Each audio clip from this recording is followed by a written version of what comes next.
Hey everybody, it's Chase with AV Pop Culture again, and today I am here to share with you my entire Criterion collection. So pop that tape in, I got you, let's go do this.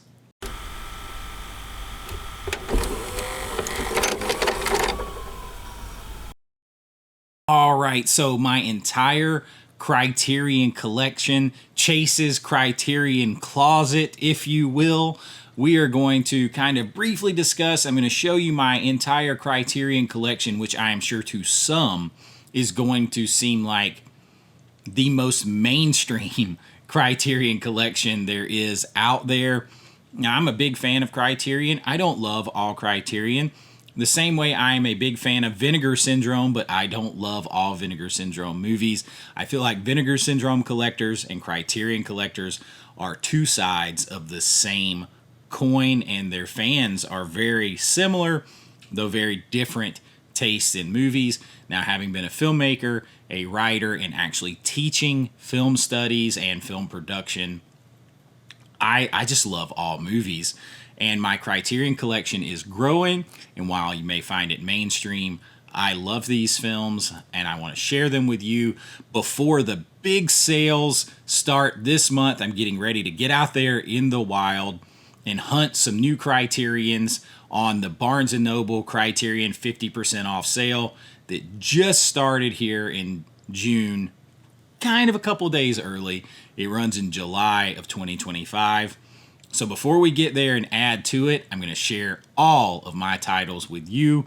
We're going to start with one that's, this is kind of not a movie in a traditional sense, but it is David Lynch's The Art Life. It's kind of like a documentary, I guess, if you will, about him, and it really helped me learn a lot about him and kind of change some of my perceived thoughts about David Lynch, and I highly recommend it. Now, I don't sort my films by spine title, at least right now, or spine number.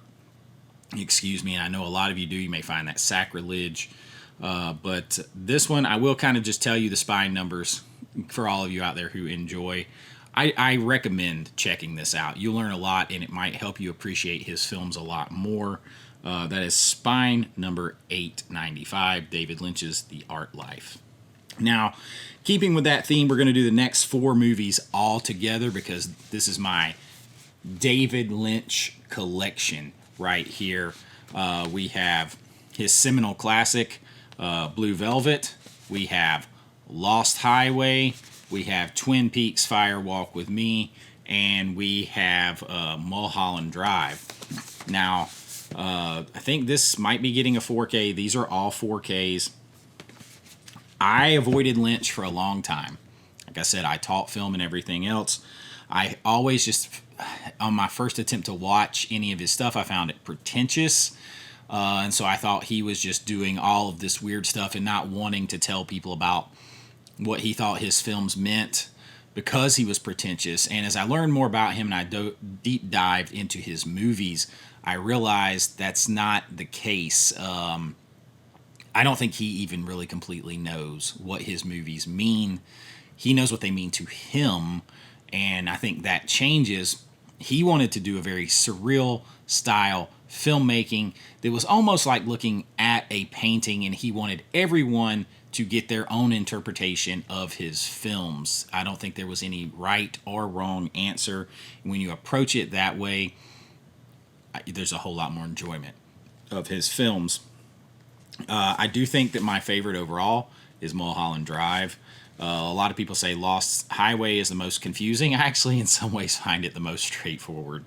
And Blue Velvet, classic. Now, Twin Peaks Fire Walk with Me, I've not watched yet because I've just gotten the Twin Peaks series, which I had never seen, and everybody said, don't watch Fire Walk with Me until you watch the series. So I'll have to get back to you on that one. These are spine numbers 898, 779, 1152, and 977, and I recommend all the David Lynch. Now, changing very hard is to one of my favorite directors of all time is Frank Capra's fun classic that takes a dark kind of twisted fun turn, Arsenic and Old Lace. I love this movie. It's got great kind of like I watch it in the fall. It's kind of got those feels to me. Where Mortimer Brewster, Cary Grant, finds out that his lovely spinster aunts may not be exactly what they seem, and I don't want to spoil it for you, but this is a very fun movie. This has a 4K digital restoration here, so we could get a 4K of this at any time. High recommend is Arsenic and Old Lace, spine number 1153. The next one is an absolute classic. It is John Hughes' Breakfast Club. The Breakfast Club, not my favorite John Hughes movie. That honor belongs to Weird Science. But this is definitely one that is iconic, and that makes it part of the Criterion collection because it's a bit more serious. Now, I'm a Gen Xer, a very late Gen Xer. I just make the cutoff. 1985. I couldn't love this film more. I did a whole report on this when I was in like high school. So this movie was still very big at that time. I mean, it was when I was in high school doing it, it was only like, the film was only like 8 years old maybe or something like that. So I love the movie, and Breakfast Club, perfect fit in the Criterion collection. Spine number 905, John Hughes classic. Staying with that theme is maybe one of the most raunchy comedies, something you wouldn't expect from Criterion in a lot of ways. I'm a raunchy comedy fan. I love the most artistic films, serious films. I love all kinds of films, horror films, raunchy comedies, all of it. Fast Times at Ridgemont High, Amy Heckerling directing a young Cameron Crowe's script here. A fun thing about this, Cameron Crowe had never been to high school because he started writing very young. If you haven't seen Almost Famous, that's sort of like his life story.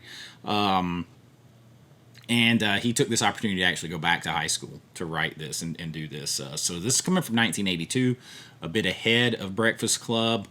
Very raunchy, very much pushing the envelope. Like Amy Heckerling had to cut a lot of nudity and sex out of this movie to get it through the MPAA.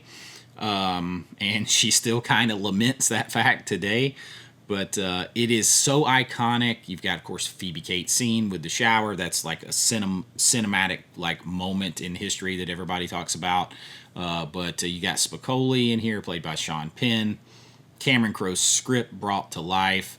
Coming of age, 80s culture, 80s mall culture. Sexual discovery, all that kind of stuff. In a raunchy comedy 80s rapper, just gold. So Fast Times at Ridgemont High earns its place in the Criterion collection and my Criterion collection, spine number 1075. Now, another iconic film here, very different, is,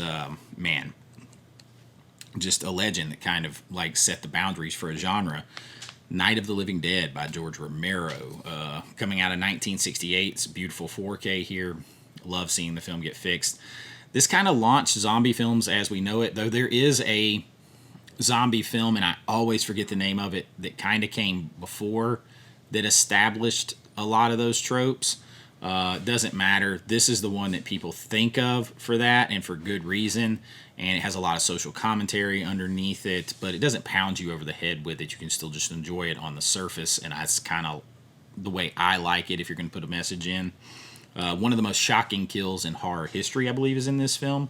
And a masterclass in ratcheting up the panic and the ticking time bomb situation, as the zombies are only on screen for a few minutes of this movie. Everything else is about the human interaction and how they would, the pressure of the situation and the terror of the situation, how it would get to. Just a masterclass.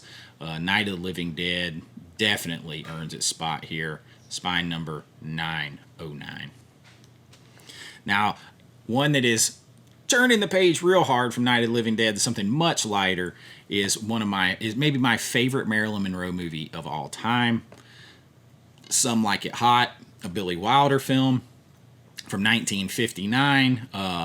Push the boundaries as Jack Lemmon and Tony Curtis play two musicians who witness like a mob hit, and they've got to go like kind of on the lam, and they pretend and cross-dress and pretend to be women. And this is the 1950s, and they join, like a women's music band or whatever you want to say. And they find themselves in all these risque situations because of it, especially risque for at the time. Of course, you got Marilyn Monroe being her beautiful self, this very screwball slapstick, just a fun comedy that I think holds up today. I really think this one still holds up today. This movie I love. I actually have the one sheet, the poster of this, framed and hanging in my dining room. So Some Like It Hot from 1959. There's a 4K of this. I don't have it yet. The Blu-ray is what I have. This is spine number 950. Now, this next one is one that a subscriber sent me, and I didn't ask if it was okay to use the person's name, so I'm not going to do that. But they'll know who they are.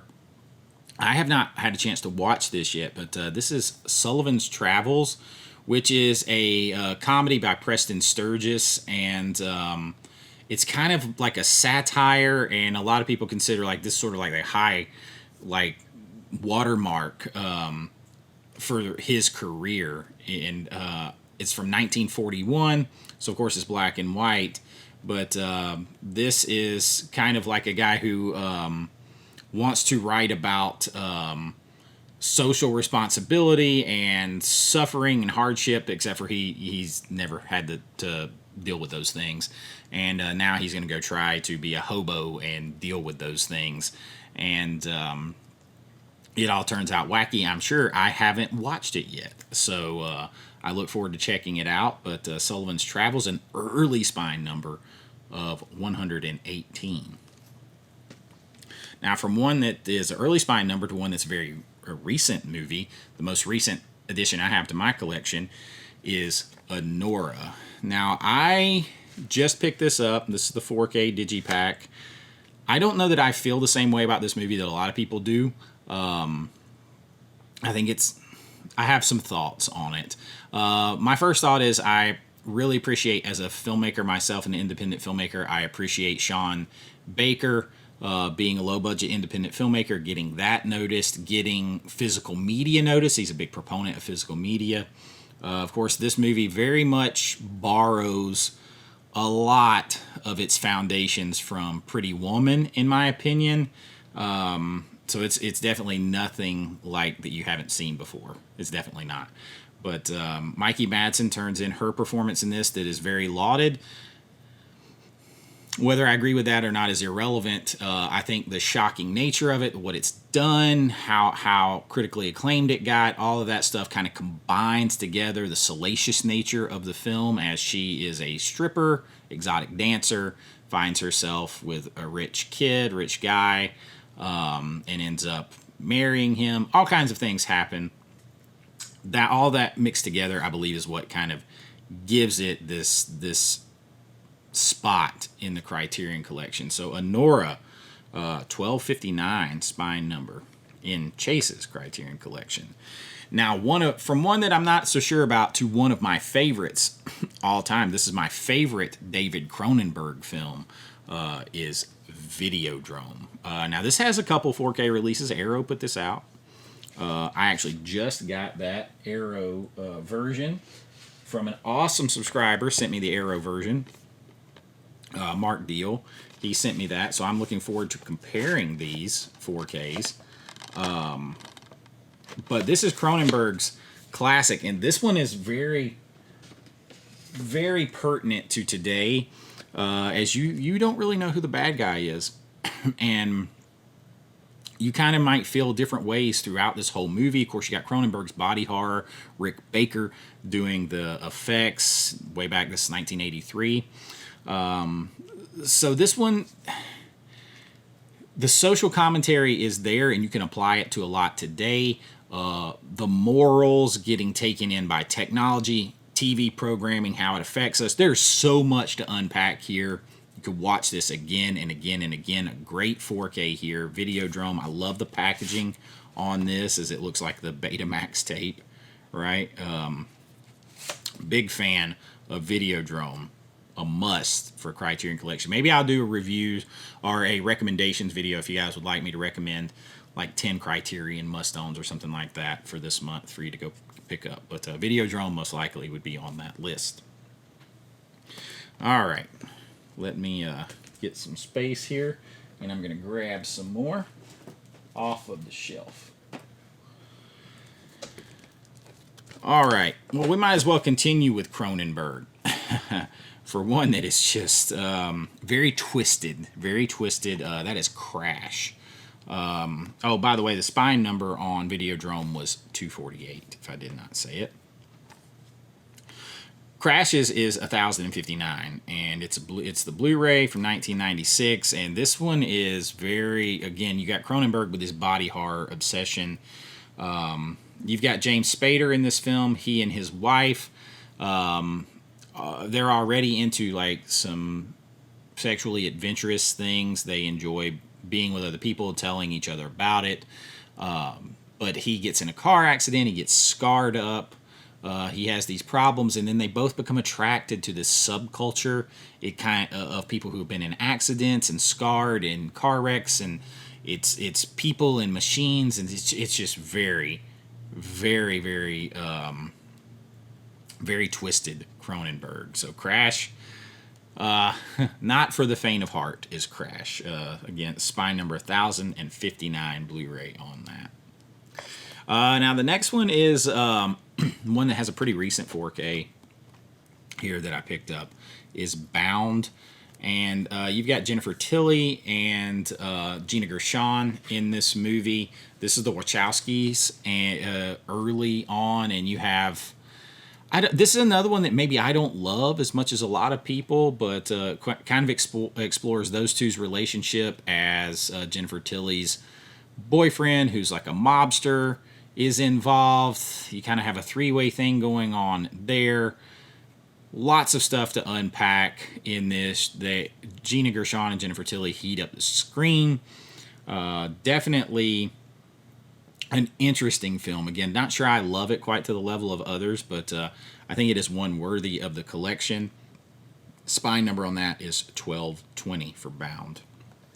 Now this next one goes way, way back.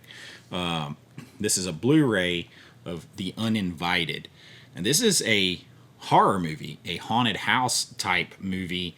And this is one that, this is from 1944. This is one that first took like horror films or like a haunted house film seriously. Like it didn't say, oh, basically you meddling kids or somebody was behind it all pulling strings. No, this is the real deal. This one actually carries, the ghost thing for real in it and takes it seriously. Very, very, very much a classic that I would recommend you checking it out. From 1944, The Uninvited, spine number 677. Now, the next one actually has a modern remake that I also enjoy, and the modern remake is called Rat Race. But it's a mad, mad, mad, mad world. So it's a slightly different than Rat Race, but same movie overall. This has a 4K transfer on here, so we could get a 4K of this at some point. From 1963, it's a rather long movie. I think it's like about 2 hours and 45 minutes, I want to say. So not like our normal comedies, very, very long, but definitely a fun, crazy ride. It's a mad, mad, mad, mad world. Comes in with a spine number of 692. Now, the next one is one that I talk about on the channel a good bit, or I kind of watch this one around Thanksgiving every year. It's The Big Chill. Now, this one's by Lawrence Kasdan. If you don't know who he is, he wrote like Empire Strikes Back and Force Awakens and a couple of Indiana Jones movies and Silverado, and directed a lot of movies. He is a very talented writer, and this movie is kind of like... it's about a group of friends getting back together, and it's not specifically said, but he intended this to be Thanksgiving. They were supposed to be coming together for Thanksgiving, and one of the friends decides not to be with them anymore. I'm trying to think of the way I can say this and not get in trouble. And so then it turns to that, and their grief and dealing with that as they're getting old, being, adults now, older adults, and not like adolescents and stuff like that, and dealing with real stuff, and they're all together. A lot of this takes place, there's a lot of conversation, and a lot of it rides on the writing, which is really done well by Kasdan, who also directed this. Kevin Costner kind of is in this movie, but it didn't come out the way it was supposed to, so Kasdan promised him a big role in his next movie that he did, which was Silverado. So Kevin Costner has that, and that was like a big breakout role for him. But this thing is filled with, you got William Hurt, you got Jeff Goldblum, Glenn Close in here, Tom Berenger, Kevin Kline. This thing is filled with actors that you're going to recognize. You're going to like this movie, I feel like. If you like things like, I'm trying to think, like maybe like St. Elmo's Fire, kind of like put it in that. Kind of put it in that. And then there's some romantic comedy, just little tidbits. It's a slice of life. The Big Chill, I think you'll dig it if you give it a chance. From 1983. It's in my collection, spine number 720. The next one on the list is The Player, which for a while was very hard to get and kind of blinks in and out. This is a Robert Altman film from 1992. I was a teenager when I first, like right when this came out. I think I had just turned like 13. And I saw this because I was into anything that involved Hollywood. I wanted to make films, anything that involved Hollywood. This does. You've got Tim Robbins playing the lead role in here. He's like a studio executive who's not necessarily on the moral straight and narrow all the time. You're going to see tons of people in here. Dean Stockwell, Peter Gallagher, Fred Ward, Whoopi Goldberg is even in this movie. A lot of people kind of playing versions of themselves or themselves behind the scenes. Hollywood inner workings. I always kind of dig that if you see that it's 35 millimeter film there. But you do have Altman behind the wheel, so you can get a little talky and stuff like that. But The Player is a recommend for me. It's in my collection, spine number 812. And then Tim Robbins again, one of my favorite sports movies of all time, Bull Durham. I grew up on this movie, watch this movie all the time. It's definitely got some raunch factor to it as well. Just a classic. You got Tim Robbins, Kevin Costner, Susan Sarandon, and of course they're minor leaguers. Tim Robbins is Nuke LaLoosh. Kevin Costner is Crash Davis. Nuke LaLoosh is a clueless kid trying to learn how to be a pitcher. Kevin Costner is a career minor leaguer, and he's supposed to impart wisdom on him. They get in a three-way love triangle with Susan Sarandon. It's a hot mess. I love Bull Durham. Love all the vibes of it. Love everything about it.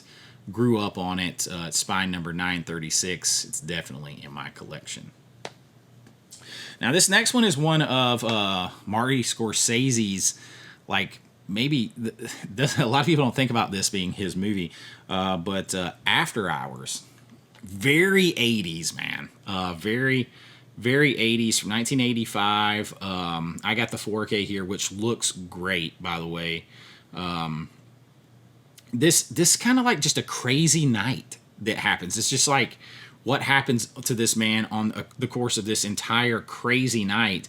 And I'm just going to leave it at that because it is just a crazy ride. Like, it's just a crazy ride. And I actually liked it better, like, recently as an adult than I ever used to. So I never even wanted to give it the time of day before. But now I definitely dig it. And this is spine number 1185 for After Hours. Now, the next one up is one that I haven't opened. I bought the Blu-ray recently. Of course, I got the 4K curse, so I'm not sure what I'm going to do with this because I definitely want the 4K because I think this movie would be outstanding in 4K. But this is Kubrick's Barry Lyndon. And man, this thing is a visual feast, right? From 1975. So I just think it's one that it's lit with candlelight. All this cinematography and stuff's going on. So I really want the 4K. I have not opened the Blu-ray yet. I'm going to figure out what to do with it. But either way, Barry Lyndon is going to be in the collection. All right, try to pick up the pace for you a little bit. Next up is Sam Peckinpah's Straw Dogs. Barry Lyndon, by the way, 897 spine number. Straw Dogs, Peckinpah.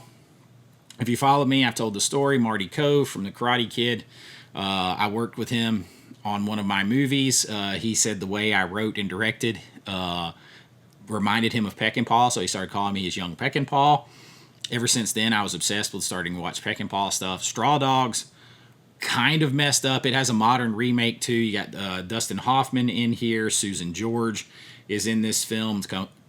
a couple moves to the English countryside. They kind of get beset upon by these alpha males. He's got to fight back. He's kind of a brainiac type situation.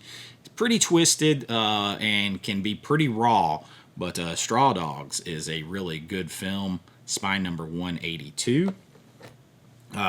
Next up, we have a Gus Van Sant movie. And, man, this one is full of satire.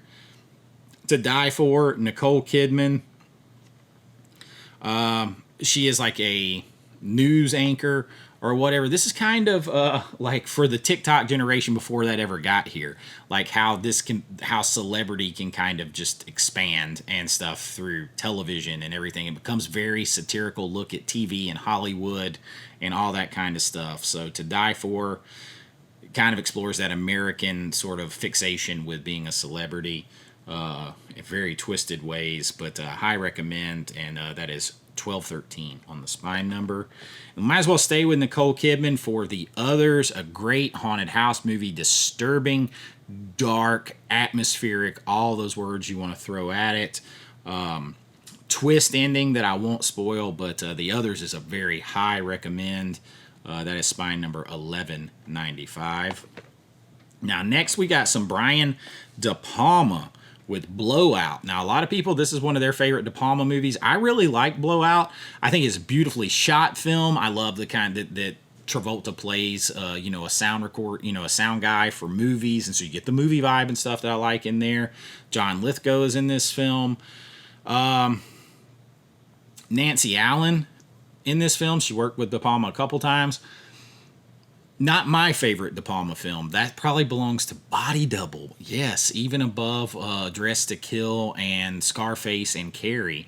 But I do really like Blowout. This is a very high recommend. I would probably put this on a recommendation list too, maybe. I don't know. If I'll really think about that. If you guys want it, let me know.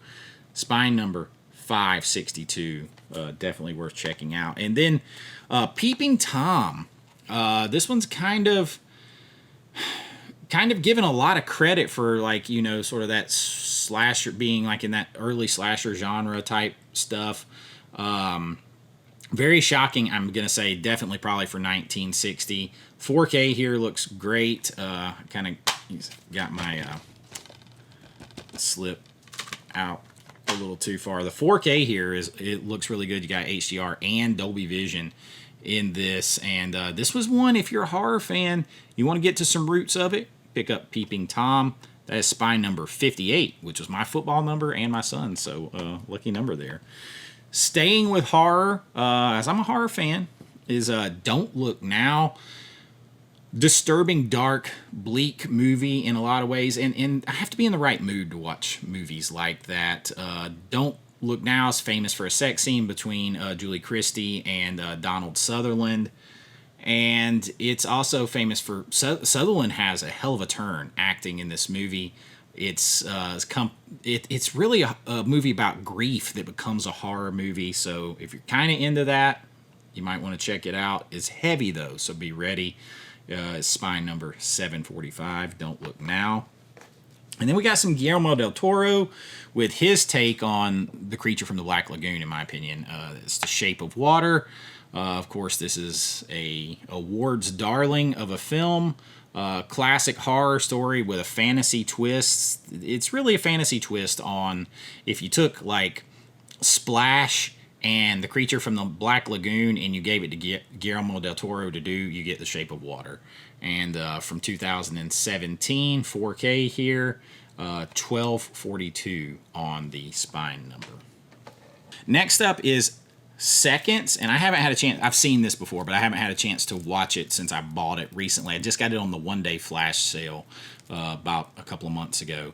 1966, you got Rock Hudson, and basically, if you've seen The Substance ripped off its storyline from The Seconds. Kind of the same movie. He wants to be someone different. He's dissatisfied with his life. They change his appearance completely. And then bad things start to happen. So this one is shot really interesting, crazy. I would recommend Seconds, and that is spine number 667. Next one is a very controversial film. Very, very controversial film. is the Last Temptation of Christ. You got Willem Dafoe in here, Harvey Keitel, Barbara Hershey, Harry Dean Stanton, David Bowie is in this movie. This is a Paul Schrader film, and it's twisted. You also, Martin Scorsese, one that you just kind of might want to have for the history of film on this one. The Last Temptation of Christ, spine number 70. The next one is much more fun. This is I Married a Witch, which is a witch movie, kind of I Dream of Jeannie style, or Bewitched style is probably more accurate because it's a witch and not a genie. From 1942, Veronica Lake cast a seductive spell as a charmingly vengeful sorceress in a supernatural screwball classic. This movie is absolutely a lot of fun. If you like witch movies, if you liked Bewitched or anything like that, you're probably going to like I Married a Witch, spine number 676. This next one is a recent release. This is Godzilla vs. Biollante, and this is one that I remember seeing more as a kid, so I picked this one up right away when they had the one-day 50% off flash sale from 1989. A fun Godzilla movie, spine number 1254. Now this next one is one that it's another Guillermo del Toro movie. A subscriber sent me this because they picked up the 4K, or they were planning to pick up the 4K. So I've got the Blu-ray. I have never seen this film. This is Kronos. I haven't had a chance to watch it yet. Kind of a vampire tale, but there's a 4K out of it now, so you have a choice between the two. Kronos, Guillermo del Toro. This is spine number 551. Next up is one that I tell people all the time is kind of a borderline cursed object horror movie, in my opinion. And it stars Jimmy Stewart in Winchester 73. A lot of people think it's a Western. Yeah, and I have not had a chance to watch it since I got the 4K, but I have seen this movie a bunch of times. And this is really about a gun. It's really about a gun of the Winchester and its journey and kind of what it does to people. So that's why I say it kind of borders on cursed object horror to me in some ways. But Winchester 74, spine number 1248 with the 4K there. Next up, and some of these I had just gotten, I think, what was it, February, March on the one-day sale, and this is one of those. War of the Worlds, the original from 1953. Haven't had a chance to watch it since I got it yet. Classic sci-fi films, film based on Orson Welles' story. And I actually love all versions pretty much of War of the Worlds. I'm a sucker for this kind of sci-fi. I've written a version, some homage to this in a couple of scripts. War of the Worlds, I just think it's a classic that you should own. Spine number 1037. Kind of staying with that is The Blob. This is the original Blob with Steve McQueen from 1958. I enjoy this one. I actually do think the remake from the 80s is better with Kevin Dillon and Shawnee Smith. I actually do like it better, but I do enjoy the original, The Blob, and how they did the effects on here is a lot of fun, even though I don't think Steve McQueen cared for it before he passed. 82 minutes, so you're going to be in and out of it pretty quick. Sci-fi horror classic, The Blob. Be careful about meteors coming from the sky. This next one I have not had a chance to watch since I picked it up either. This was a high recommend from my buddy Jason at Pop Culture Mass, who's a big Criterion fan. He is big on 1930s films, and this is 1937's The Awful Truth. He and Brian from The Last Movie Standing, who he also recommended to, say this is just a great film. I look forward to watching it. I have not had a chance to yet. A screwball comedy from 1937. Cary Grant, so you can't go wrong there. I do like Cary Grant. Look forward to checking out The Awful Truth. That is spine number 917. Now, this next one was also sent to me by a subscriber, and I have not had a chance to watch it yet. This is Kiyoshi Kurosawa's film, Cure, and I have not had a chance to watch it yet. This is spine number 1155. It is kind of a Japanese horror, which should be interesting for me. I'm not always the biggest Asian horror, but I am willing to take a dive and check it out. So Cure is in the collection. I'm going to save what I think is the very best 4K ever done by Criterion for last. Next up is one that I got to watch with my kids. I'm a huge we're Disney Parks fans, and I'm old school Disney history fan. WALL-E, even though this is like, Pixar as well. Pixar, Disney are kind of one now.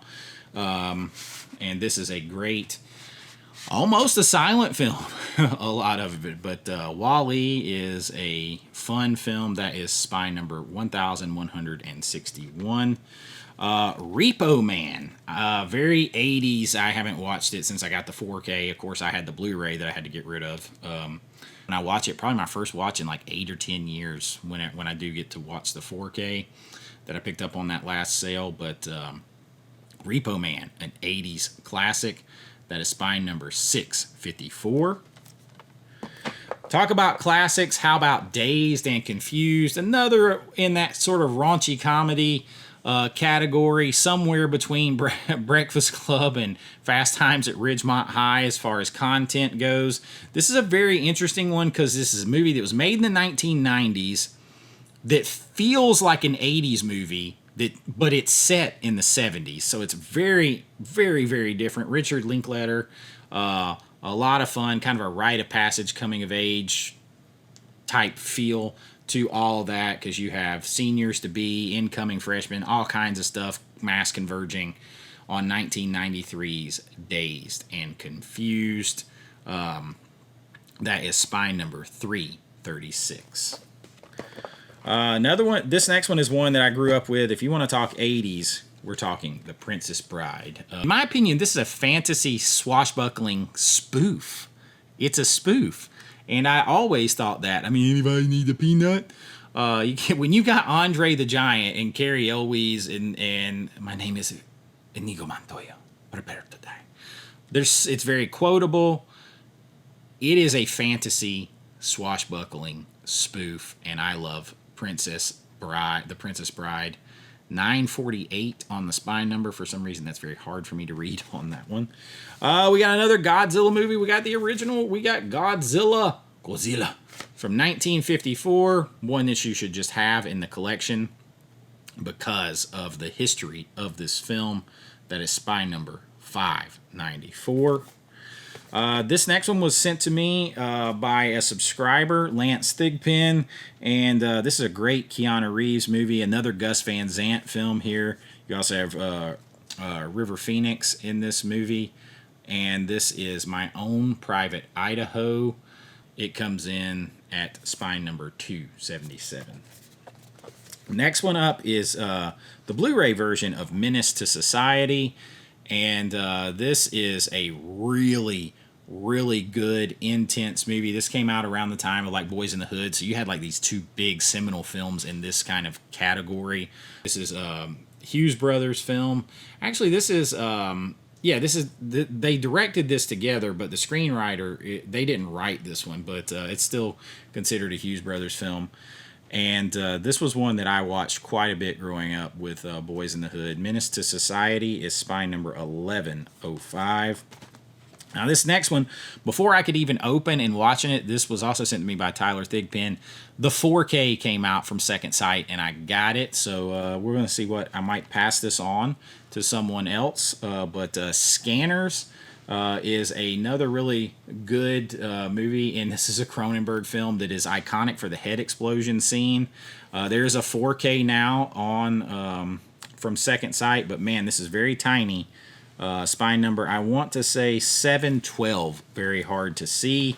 And my very last one in my Criterion collection, I think is the best looking 4K they have ever done. It's a raunchy comedy, kind of coming of age, iconic film, and there are a lot of things that are iconic, including Tom Cruise sliding in his underwear and singing in Risky Business. I tell people often that this is the best 4K in the Criterion collection as far as how it looks, and I still stand by that. I love this movie. Of course, Tom Cruise made the Ray-Bans famous in this film. Rebecca De Mornay is in here. He gets in trouble. He has to fix his parents' car. So he turns his house into a brothel with her help to make the money back, and shenanigans ensue. The 4K on this is breathtaking. An iconic film. It definitely earns its place in the Criterion Collection and in Chase's Criterion Collection. I think it's the best looking 4K I have seen from Criterion. And that is the final one in my collection. That is spine number 1227. And that is my Criterion Collection before I go out and start buying and adding to it on this year's first month of 50% off Barnes & Noble sales. Let me know what you think I should add to the collection. Let me know if you have any of these. I hope you enjoyed this. Just a little different. I kind of wanted to use this as a starting point to the big Criterion month, the big first Criterion month of this year. And I hope you enjoyed it. If you have, please like and subscribe. It really helps out the channel. And until next time, be kind, rewind like always. This is Chase with AVA Pop Culture, and I'll see you real soon. Bye-bye. I know.